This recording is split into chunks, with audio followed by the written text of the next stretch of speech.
નમસ્કાર વિદ્યાર્થી મિત્રો, આજે આપણે ધોરણ 11 ચેપ્ટર નંબર 4 માં પૃથુકૃમિ સમુદાય વિશે અભ્યાસ કરીશું. આગળના લેક્ચરમાં આપણે સચિત્ર સમુદાય, કોષ્ઠાંત્રી સમુદાય તેમજ કંકતધરા સમુદાય વિશે અભ્યાસ કરી ગયા હતા. હવે તેના પછી જે પ્રાણીઓમાં ઉદ્વિકાસ જોવા મળ્યો કંકતધરા સમુદાયમાં આવેલા પ્રાણીઓમાં, અને તે ઉદ્વિકાસ ને આધારે તે પ્રાણીઓમાં કયા લક્ષણ જોવા મળ્યા, બરાબર, તેને પૃથુકૃમિ સમુદાયમાં શા માટે મૂકવામાં આવ્યા તેના વિશે આપણે આગળ ચર્ચા કરી. ચલો, પૃથુકૃમિ સમુદાય ને ઇંગ્લિશમાં પ્લેટી હેમેન્થસ તરીકે પણ ઓળખવામાં આવે છે. જો તેના આપણે શબ્દ અલગ પાડી તો પ્લેટીને ફ્લેટ તરીકે પણ ઓળખવામાં આવે છે. ફ્લેટ એટલે કે ચપટા, બરાબર, અને હેમિન્થસ ને વોર્મ્સ તરીકે ઓળખવામાં આવે છે. વોર્મ્સ એટલે કે કૃમિ, બરાબર. તો આને સંયુક્ત રીતે આપણે જો લખવા જાય તો તેને શેના તરીકે ઓળખવામાં આવે છે? ચપટા કૃમિ તરીકે પણ ઓળખવામાં આવે છે. તો આટલું યાદ રાખજો કે પૃથુકૃમિ સમુદાયના ને ચપટા કૃમિ તરીકે પણ ઓળખવામાં આવે છે આ સમુદાયના પ્રાણીઓને. હવે તેના સામાન્ય લક્ષણો વિશે ચર્ચા કરવા જઈએ તો આ સમુદાયના પ્રાણીનો સૌથી પહેલા આગળની જેમ તે તેના નિવાસ સ્થાન વિશે ચર્ચા કરવા જઈએ તો આ સમુદાયના પ્રાણીઓ તમને ક્યાં ક્યાં જોવા મળશે? તો મોટા ભાગના પ્રાણીઓ એ અંતઃપરોપજીવી જીવન ગાળતા જોવા મળે છે.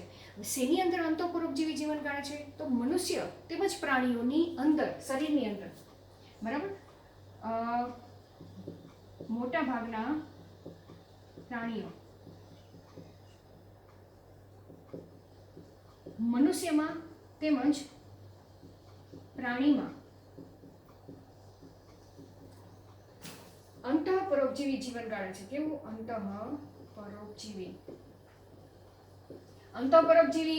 પરોપજીવી એટલે શું? કે બીજા કોઈ પ્રાણીનો આધાર લઈને તે તેમાંથી પોષણ મેળવે, બરાબર, અને તેને આધારે તે પોતાની વૃદ્ધિ વિકાસની પ્રક્રિયા કરે તો તેને પરોપજીવી કહેવાય. અંતઃ એટલે કે શરીરની અંદરની બાજુએ. ખ્યાલ આવી ગયો? અને જો અમુક પ્રાણીઓ, બરાબર, અહીંયા શબ્દ વાપરેલો છે અમુક પ્રાણીઓ જ તે એ મુક્ત જીવી જીવન ગાળે છે. મુક્ત જીવી જીવન ગાળે છે. ખાસ કરીને જોવા જઈએ તો મીઠા પાણીની અંદર, બરાબર, મુક્ત જીવી મીઠા પાણીમાં જીવન ગાળે છે, બરાબર. અને તેના ઉદાહરણ તરીકે જોવા જઈએ તો પ્લેનેરિયા છે. આના ઉદાહરણ તરીકે જોવા જઈએ તો જે અંતઃપરોપજીવી જીવન ગાળે છે તેના ઉદાહરણ તરીકે યકૃત કૃમિ છે, પટ્ટી કૃમિ છે, બરાબર. અહીંયા તમે ઉદાહરણ સાથે યાદ રાખી લેજો, યકૃત કૃમિ અને પટ્ટી કૃમિ, બરાબર. આ બધા કેવા છે? અંતઃપરોપજીવી છે. પ્લેનેરિયા એ મુક્ત જીવી છે કે તેને કોઈ પ્રાણીના સહારાની જરૂર પડતી નથી. ખ્યાલ આવી ગયો? બીજા જનરલ એના લક્ષણો વિશે ચર્ચા કરવા જોઈએ તો તેનું દૈહિક આયોજન પહેલા આપણે ચર્ચા કરી. દૈહિક આયોજન કે આ સમુદાયના પ્રાણીઓ ની અંદર રચના જોવા જઈએ તો શેની જોવા મળે છે? અંગ સ્તરીય રચના જોવા મળે છે. શેની જોવા મળે છે?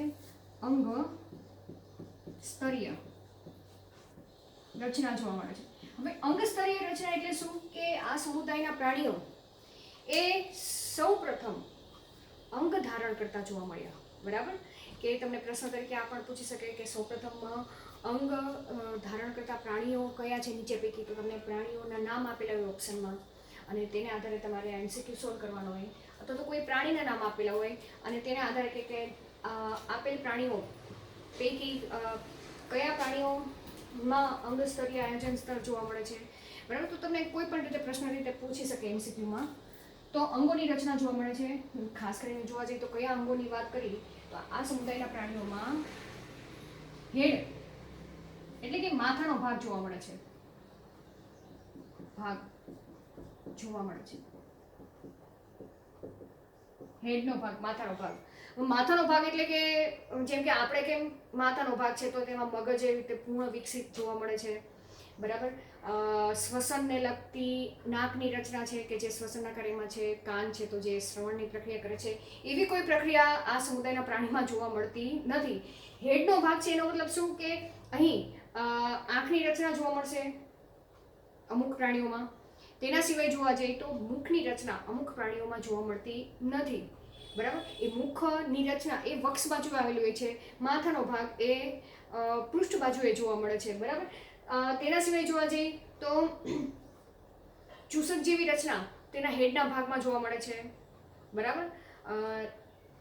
અને હૂક જેવી રચના તેના ભાગમાં જોવા મળે છે. તો એ આપણે આગળ ચર્ચા કરી.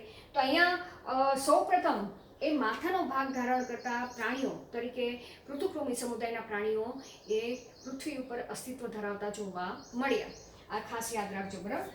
ચલો એના સિવાય જોવા જઈએ તો ગર્ભસ્તરની રચના જોવા જઈએ તો ત્રિગર્ભસ્તરીય પ્રાણી છે. તો આ પણ એક ખાસ વિશિષ્ટ લાક્ષણિકતા છે. આગળ આપણે સચિત્ર સમુદાય ચર્ચા કરી ગયા, કોષ્ટાંત્રી સમુદાય ચર્ચા કરી ગયા, કંકતધરા સમુદાય વિશે આપણે ચર્ચા કરી ગયા.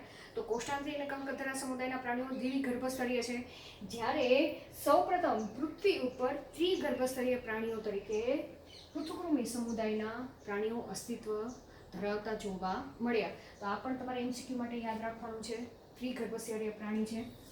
તેના સિવાય જોવા જઈએ તો આ સમુદાયના પ્રાણીઓ દેહકોષ્ઠની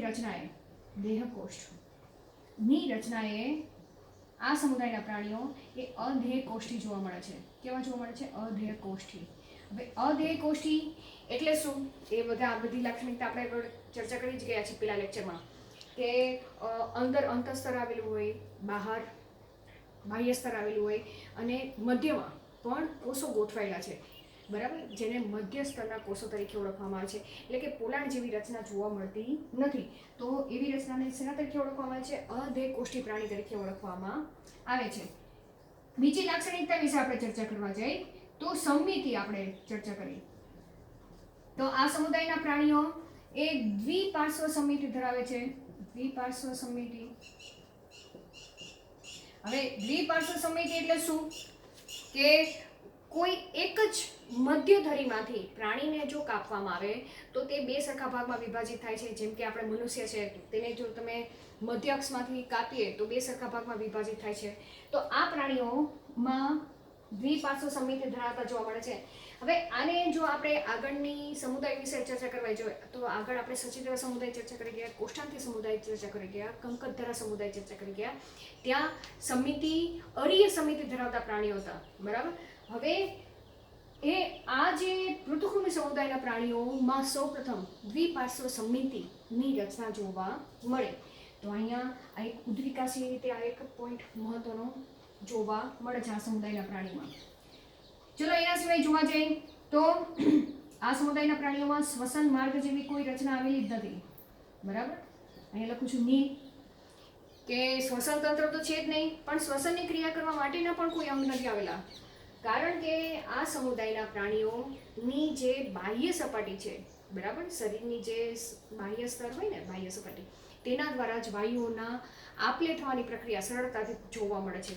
અને જેને કારણે જો એવી પ્રક્રિયા થતી હોય તો કોઈ શ્વસન અંગોની જરૂરિયાત રહેતી જ નથી. તો શ્વસન માર્ગ જેવા કોઈ અંગો આવેલા હોતા નથી. તેના સિવાય જોવા જઈએ તો આ સમુદાયના પ્રાણીઓમાં જે પાચન છે, તો પાચન ખાસ કરીને જોવા જઈએ તો પાચનની ક્રિયા કરવા માટેના અંગો આવેલા છે, બરાબર. અને પાચનની ક્રિયા કરવા માટે જે ખોરાક લેવા માટે મુખની રચના આવેલી છે, પણ મળદ્વાર જેવી રચના જોવા મળતી નથી. એટલે અહીંયા જોવા જઈએ તો અપૂર્ણ પાચન માર્ગ. કેવું જોવા મળે છે? અપૂર્ણ પાચન માર્ગ જોવા મળે છે. હવે પાચનની પ્રક્રિયા થઈ ગયા બાદ નકામો કચરો વધશે, તો નકામા કચરાનો નિકાલ કરવા માટે ઉત્સર્જનની ક્રિયા થવી જોઈએ. જેમ કે આપણી અંદર મૂત્રપિંડની રચના છે, તો આ પ્રાણીઓમાં નકામો કચરો બહાર કાઢવા માટે કેવી રચના આવેલી છે તેના વિશે ચર્ચા કરી. તો ઉત્સર્જન અંગની આપણે ચર્ચા કરવા જઈએ તો આ સમુદાયના પ્રાણીઓમાં ઉત્સર્જનની ક્રિયા કરવા માટે જ્યોત કોષો આવેલા છે. શું આવેલા છે? આ MCQ માટે ખાસ મહત્વનો ભાગ છે કે જે અન્ય કોઈ સમુદાયના પ્રાણીઓમાં આ રચના જોવા મળતી નથી, કે જ્યોત કોષો જેવી રચના આવેલી છે. અને તે જ્યોત કોષો, બરાબર, જેમ કે અહીંયા હું તમને આ દર્શાવું છું, જ્યોત કોષો કે આવી કંઈક રચના આવેલી હોય છે. નીચે જે પાચન માર્ગની જે શરીરની દિવાલ છે, બરાબર, અને આ રીતે કોષ, આ કોષ જ છે, કે અહીંયા કોષ કેન્દ્ર આવેલું હોય, આ કોષ રસ છે, બરાબર, અને અહીંયા આ તંતુઓ આ રીતે સંકળાયેલા છે, બરાબર. તો આમ તમે જોવા જાવ તો જેમ જ્યોત કેમ સળગતી હોય એ જ્યોત અહીંયા તમને સળગતી જ્યોત જેવો કોષ જોવા મળે છે. તેથી તેને શું નામ આપવામાં આવ્યું છે? જ્યોત કોષો. કે અહીંયા જ્યારે નકામો કચરો જે શરીરમાં આવેલો છે એ શરીરમાં આવેલો નકામો કચરો જ્યોત કોષોમાં દાખલ થશે અને અહીંયાથી એ નકામો કચરો પાચન માર્ગ જે છે ત્યાંથી તે બહાર નીકળવાની પ્રક્રિયા કરશે. તો આ રીતે જ્યોત કોષો જેવી રચના આવેલી છે. હવે આ જે જ્યોત કોષો છે એ ઉત્સર્જનનું તો કાર્ય કરે છે, તેના સિવાય કોષોમાં આશ્રુતિ નિયમનની પ્રક્રિયા જાળવવામાં પણ મહત્વનો ભાગ ભજવે છે, બરાબર. તો આ જ્યોત કોષો બે પ્રકારની પ્રક્રિયા કરે છે. એક તો ઉત્સર્જનની ક્રિયા કરવામાં તેમજ આશ્રુતિ નિયમનની પ્રક્રિયામાં આશ્રુતિ નિયમનની ક્રિયામાં મહત્વનો ભાગ ભજવે છે. એટલે શરીરમાં પાણીનું પ્રમાણ જાળવી રાખવામાં પણ મહત્વનો ભાગ ભજવે છે, બરાબર. તો આ રીતે પણ તમને પ્રશ્ન પૂછી શકે. તો અહીંયા ઉત્સર્જનની ક્રિયા કરવામાં એટલે કે નકામો કચરો એ અમોનિયા સ્વરૂપે, બરાબર, અહીંયા લખી નાખો, અમોનિયા સ્વરૂપે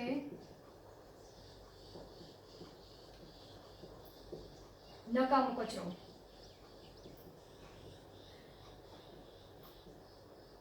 ઉત્પન્ન થાય છે, બરાબર. તો અહીંયા જે નકામો કચરો એ કયા સ્વરૂપે ઉત્પન્ન થાય છે? અમોનિયા સ્વરૂપે ઉત્પન્ન થાય છે, બરાબર. અહીંયા આપણે લખી નાખીએ. અહીંયા ખાસ કદાચ તમને ન દેખાય તો આટલું યાદ રાખજો.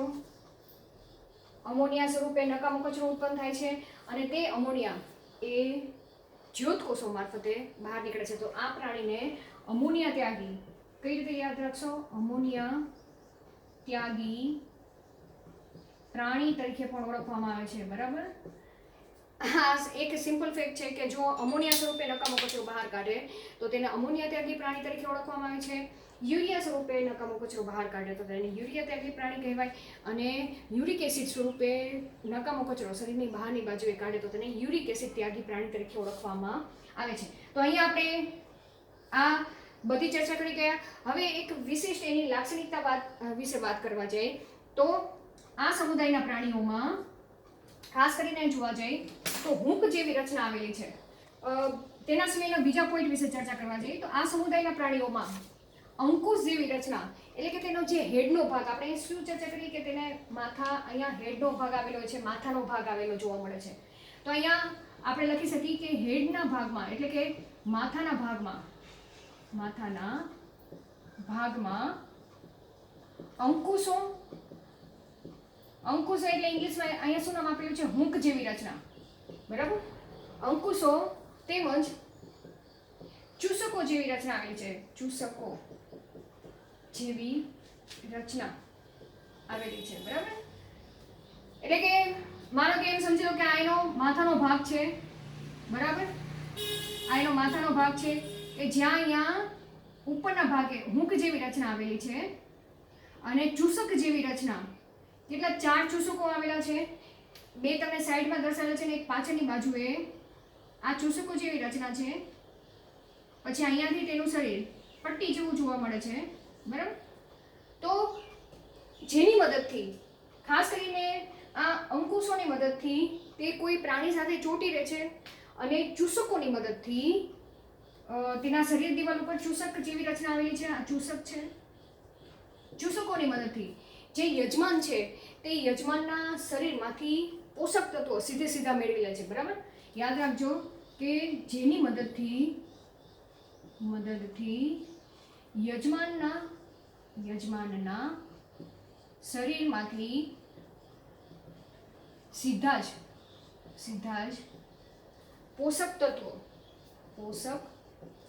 તત્વોનું ચૂસણ કરે છે, ચૂસે છે, બરાબર. તો આ રીતે તે પોષણ મેળવે છે. એટલે કે ખાસ કરીને અહીંયા જોવા જઈએ તો પાચક અંગોનું તો કોઈ જરૂર જ નથી, કારણ કે સીધા જે પાચિત ખોરાક તત્વો છે એ જ તે યજમાનમાંથી શોષી લે છે. એટલે પાચનની ક્રિયાનું કોઈ મહત્વ આ સમુદાયના પ્રાણીમાં ઓછું જોવા મળે છે. અમુક પ્રાણીઓ એ પાચનની ક્રિયા કરતા જોવા મળે છે અને અમુક પ્રાણીઓ એ સીધા પોષક તત્વો ચૂસી લે છે યજમાનમાંથી. તો આટલી મહત્વતા, આ જનરલ કેરેક્ટરિસ્ટિક છે કે આ સમુદાયના પ્રાણીઓમાં આટલા લક્ષણો સામાન્ય બધામાં જોવા મળે છે.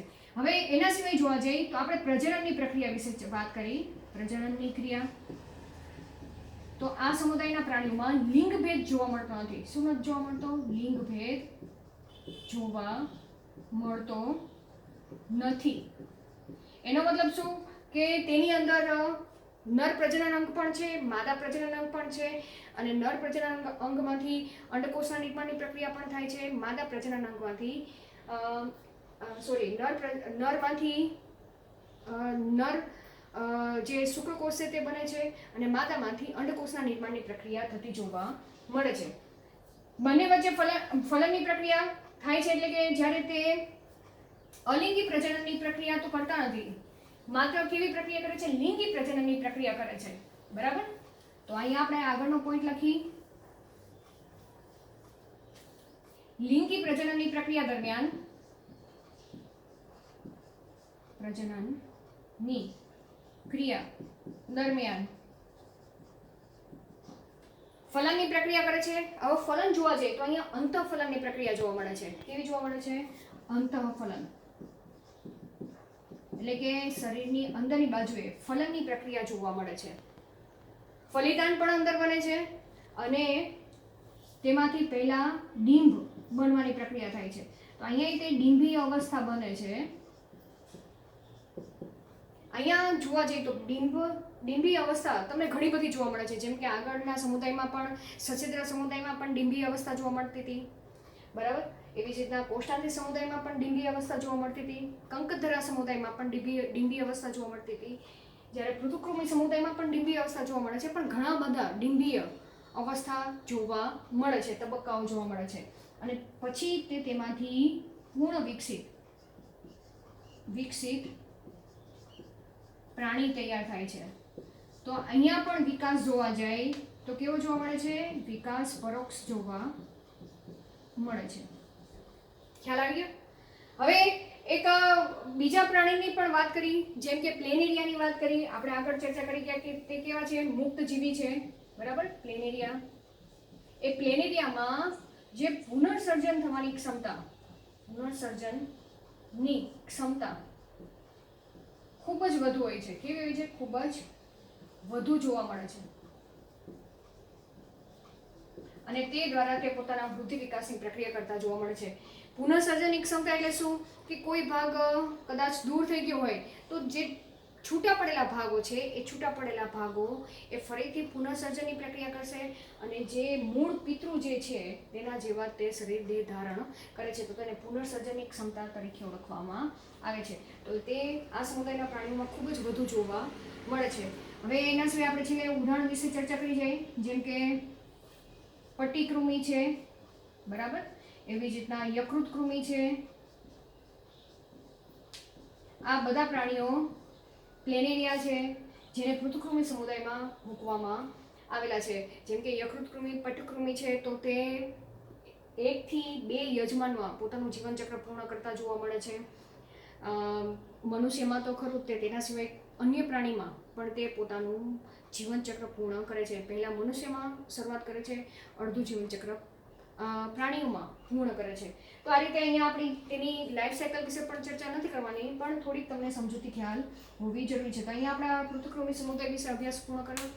આગળના લેક્ચરમાં આપણે સૂત્રકૃમિ સમુદાય વિશે અભ્યાસ કરીશું. Thank you.